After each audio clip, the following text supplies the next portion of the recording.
এই দেখো লাঞ্চে কি কি করেছি। এই যে লাঞ্চে হচ্ছে ঢেঁড়স সেদ্ধ, লঙ্কা সেদ্ধ, লঙ্কা কতগুলো দিয়েছি দেখো। রোলে রোলে খাবো, ওকে তো 1.5খানা লঙ্কা মেখে দিয়েছি, সর্ষের তেল নুন দিয়ে মাখা। আর ভাত। আর এই ঢেঁড়সটা তো মাখিনি, এটা ভাতের মধ্যে বুঝে রেখেছি। এটা একটু শক্ত, ও তো খাবে না, দাঁতে ঢুকে যাবে। আমি চিনি চিনি কিনে ডাটার মতো ভাত, ঠিক আছে, পড়ে যাচ্ছে। তারপরে হচ্ছে পুঁই শাক। পুঁই শাক কালকের ছিল, অনেকটাই ছিল পুঁই শাক।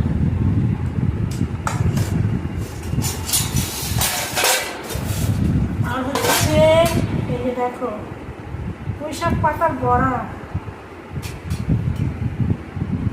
পুঁই শাক পাতার বড়া। আর হচ্ছে